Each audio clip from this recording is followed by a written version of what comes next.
Hey guys, subscribe for daily content. And if you're shopping for gear, make sure you check out the description for the newest items at some of the very best online retailers. There's also links for some of the items that I personally recommend. Thanks! What's going on YouTube? Metal Complex here, and today I've got another interesting knife review / knife overview to share with you guys. This is the Miguron Dromos, a premium folder from Miguron, and it's very impressive and has a super competitive price tag. I'll link it right down below. It should be available right now. It does help my channel when you use my links, but that is entirely up to you. Thanks so much to my patrons for supporting me, and please make sure to follow me on Instagram at metal_complex. And thanks so much to Miguron for supplying this knife for review. Let's go ahead and get a measurement of the Dromos. At least that's how I'm going to pronounce it. A little more than 8 inches, about 8 1/8. Blade length is coming in at exactly 3.5 inches, and cutting edge is coming in at about 3.4 inches. So nice size. Let's put it up against the Ontario Rat Model 1 and the Ontario Rat Model 2. You can see here it's definitely a full-size knife, just a little shorter than the Rat 1. How about up against the Spyderco PM2? And we'll put it up against the Spyderco Pair 3. There we go. And last but not least, let's go ahead and put it up against the Benchmade Reptilian, or in this case, the Ritter Hogue, which it bears a lot of similarities to in terms of the handle shape and blade length and just overall length in general. It's kind of a fancy titanium frame lock flipper version of the Ritter Hogue with a half moon opening hole. That's kind of what it makes me think of. And then finally, up against the Benchmade Bug Out. There we go. So, where are Miguron knives made? They're made in China. Miguron has a pretty good reputation of bringing some of the very best manufacturing quality specifically to the budget knife world. Their higher-end knives are very, very nice, but we have a lot of companies bringing some serious heat to the the high-end or the premium end of the knife world, which this is definitely in, right? I'm not talking like multi-$1,000, customs and semi-customs, just like the premium production end of the knife world. Yeah, they do a great job. In some cases, a little bit better. In some cases, a little bit worse. This is right there in, what I expect. It's good. And they do great flipping action. They do generally great, like ergonomic designs, great overall profiles, and just things that people actually want to take out and use, even if they are expensive. They don't seem to do a whole lot of really crazy stuff. But then again, their knives still have enough personality that you're not looking at them and going blah, right? So, how is the action? Yeah, the action is very good. It's not completely fall shut, but there's nothing that's going to stop it from getting there after a little bit of, just kind of flipping it over and over and over again. In fact, the action has gotten a little bit better since I have had it. It's very nice. I can't complain about it at all. You can use that little half moon to kick it out with your thumb. I think, the most comfortable way to deploy it is either with a reverse flick or just using the flipper tab. D10 is tuned correctly, and you can get enough leverage off of that flipper tab that it feels satisfying to flip it. Let's go ahead. Oh, and by the way, the lock bar cutout is nice. It's cut out slightly higher on the lock side than on the show side, so you can easily get in there from the side and not having to, push your finger down in there or pinch it. And there's also no double clutch, which is a bonus. Let's go ahead and do carry profile thickness up against the Spyderco Pair 3. It's honestly about the same, but we do have contouring here, which is really, really nice. I appreciate that. Length and height up against the PM2 and Pair 3. This knife is definitely shorter a little bit than the PM2, a little bit longer, quite a bit longer actually than the Pair 3. Not a super tall knife, but definitely, on the taller side, especially including the flipper tab. It's still not quite as tall as the hump on the PM2 or Pair 3. Let's go ahead and do a hardware check. I'll get out my tools as per usual. My tools are very inexpensive and very recommendable. You can find them right down in the section of my description that talks about the tools I use on this channel. We're going to start off here with a T8. I believe all of the screws are going to be T8. The pivot, yes. The lock bar insert screw, no, but you should not be messing with that. The pocket clip screw is a T8, and this body screw is a T8. And that is it, because a lot of, if there is another screw underneath here, it's hidden.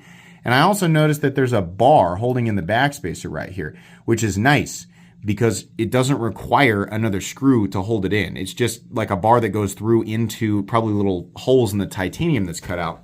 So even if we do have another screw underneath there on either side, it's still what I'd call minimal hardware. This is a sandwich construction titanium frame lock running on bearings. So this is a very simple knife to take apart and put back together, and it has minimal hardware with the right heads, right? I always like to see T8 or higher, and that's what we're looking at here. So nice job, Miguron.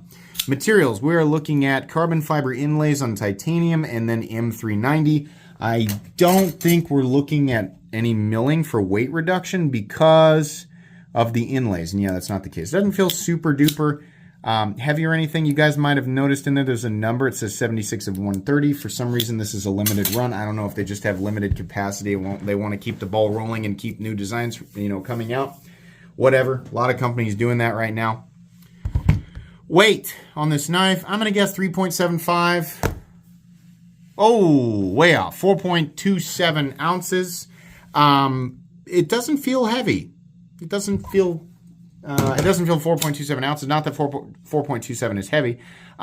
Curiously, though, it is a little butt heavy. Balance is still in that choil, but quite a ways from the pivot. Not bad, though. It's still quite a bit lighter than your phone. And, again, let me point out, right, this is about the same size as the Ritter Hogue. And the Ritter Hogue is G10 with recessed steel liners and actually comes in heavier, right? I can't say I've got too much of a problem with that. Just, do what you will with that information. Everybody has different preferences. Let's go ahead and measure blade stock thickness real quick. Blade stock thickness on the Dromos, let's say 130.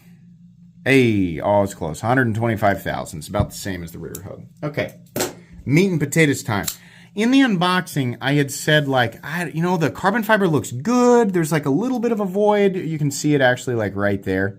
Not that big of a deal. Carbon fiber with some voids in it is pretty much expected. Especially with the shred stuff. But even with this type of stuff, a void here or there is expected. It's largely really good. Initially, I was like, why do the edges of the carbon fiber look like they're not laid in perfectly? They look a little toothy. I realized that was like debris. I don't know if it's debris unrelated to the carbon fiber that got stuck there while it was shipping, like if it was part of the black foam, or if it's actually little pieces of carbon fiber that kind of frayed up as these were pushed into their inlay slots.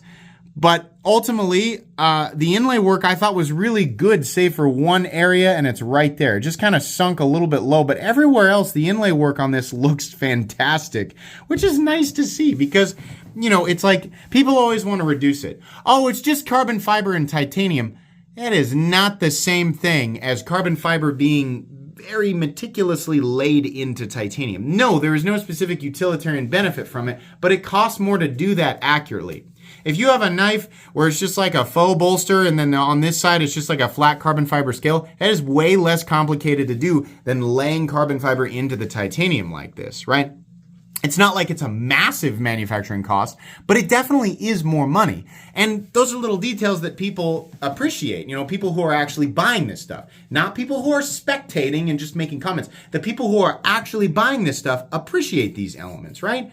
They've enjoyed the less expensive part of the knife world where you can get a fully functional utilitarian knife and it works really well and blah, blah, blah. They're seeking more. They're seeking extra, even if that extra does not equate or translate to utility, right? And this is that extra. That's what we like to see. I think it's nice, right? It is intentionally slightly lipped above the titanium and it is the same distance all the way around. So you can feel it, but it's intentional, right? And it's nice. Honestly, it looks really, really nice. The carbon fiber is nice. It's not that cheap looking shiny stuff that you see, right? People wanting to say, oh, I can get carbon fiber on a budget knife. Yeah, you can get that really flat, shiny rectangle of carbon fiber. Ooh, wow. It looks beautiful.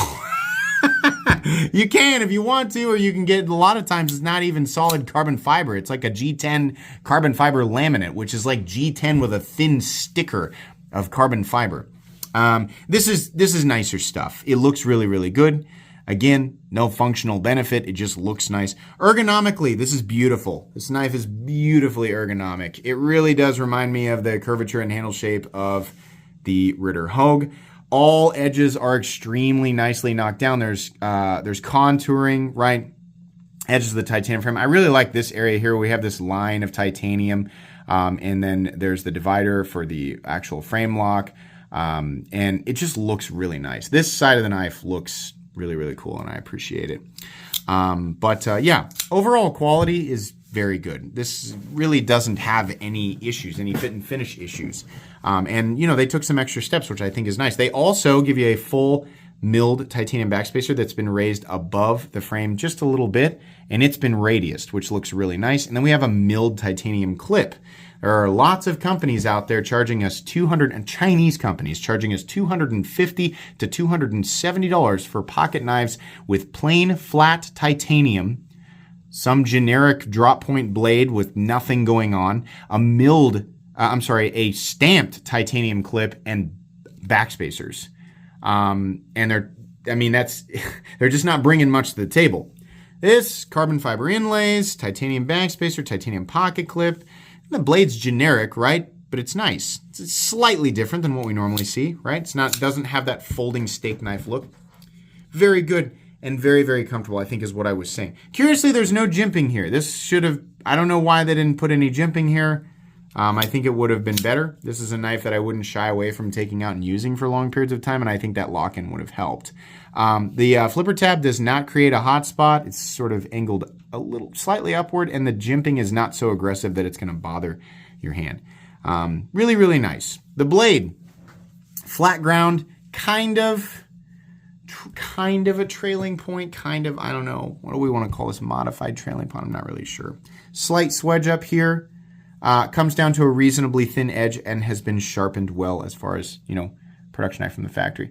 A little bit of a smile back here, which for some reason I see on a lot of premium Miguron knives. I don't know what the deal is. They don't seem to have that issue with their budget knives, but there's a little bit of smile there. Not really. I mean, as you sharpen this over time, you'll get your edge on it, right? A little sharpening trail there, but yeah, largely this blade is going to do exactly what you expect it to do. It's M390, which is a great composition. I have no idea how it's heat treated. I don't have Rockwell testing equipment, but fortunately there are lots of people in this community who do, so they may have a report on this knife. If this knife is coming in between 60 and 62, which is what I expect for a production, I understand 62 is like the ultimate optimal, right? Some people even say 63 or 64, right? Whatever. The range that you should expect, that is an acceptable range for M390 on a premium production knife, is 60 to 62. I personally prefer that 61, 62. That's kind of where I feel like, yeah, that's about there where I want it to be, right? What we don't want to see is 59 or lower on M390 specifically. This composition is meant to shine right around that 61, 62 area, right? So I have no idea. It's the M390 composition though. So, the finish on this is kind of like it's almost like a glass blast. This finish really does a great job of not picking up wear. It's nice and smooth, and as you continue to use it, tape or, just cutting cardboard or anything like that, it just kind of slides off of it, which is really nice. This really glides through material and helps accentuate the blade geometry and things like that. The edges on the inside of this opening hole here have been knocked down a little bit, and it's pretty easy, even though I missed it that time, it's pretty easy to access and reverse flick, and you get plenty of power behind it, so it always feels really nice. Not much more to say about the blade there. Oh no, there's no lanyard hole. I should stop making that joke, right? But look at this. We're not seeing them. We're starting to see a bunch of knives now. They just don't have lanyard holes, right? And surprise, nobody cares, right? I know that there are still a few people who care, but the truth is that the vast majority of people are just not using a lanyard. And even the people who are attaching a lanyard to their knives, you're not really using them, right? So if you like that, if you like lanyards, you like attaching them, right? Or maybe you actually have a reason to do that. This is not a knife you can attach a lanyard to. Sorry. Me personally, I don't care. Sometimes my own personal bias comes through in my reviews, right? What can I do? I'm not a robot. I'm a human being. I have my own preferences. I don't really like lanyard holes. I'm glad that this doesn't have it. I think it would have taken away from the aesthetic. The pocket clip, especially up here, I think that it could have followed the curvature of the back end a little bit better because it kind of looks like an afterthought or like it doesn't belong on this knife, but functionally it's fine. It's just one screw and it's slightly, yeah, it is. It's slightly recessed into the carbon fiber. So that's nice. Very flat, very shallow. Nice little ramp underneath there, so it's going to be easy in and out of the pocket without the necessity of a second hand like pinching the pocket and holding it. So really nice, and no hotspot whatsoever coming from that pocket clip. There is a stop pin located in its traditional place with some nice deep shouldering. No blade play up, down, left to right. I don't think Miguron has ever had an issue with that. Lockup, we are coming in at 40% or so, which is just fine. And there's no lock stick whatsoever. No hint of slip there. No double clutch. No pivot lash. I'm sorry. Yeah, no pivot lash. Get mixed up with these. Smooth, consistent action. Nice, real nice detent. And then we are perfectly centered with no detent lash. This knife comes in at $194. And let's be honest here, that is hyper competitive.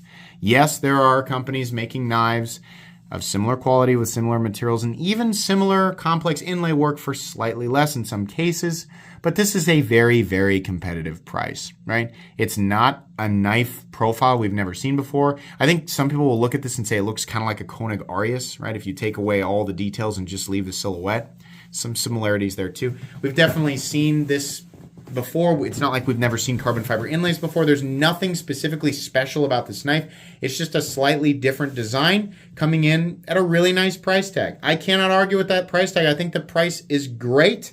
And I think the rest of this knife is great, save for I can't prove what the Rockwell hardness is, right? But that aside, yeah, I think that this is recommendable, especially if we find out that this is, 61 or so. If it's coming in that 60 to 62 range that we should be expecting from production M390, right, or commercial M390. So yeah, if that's the case, I absolutely recommend it. This is going to go in my recommended knives playlist, which you guys can check out for other knives that I recommend. Thanks again to Miguron for sending this in for me to take a look at.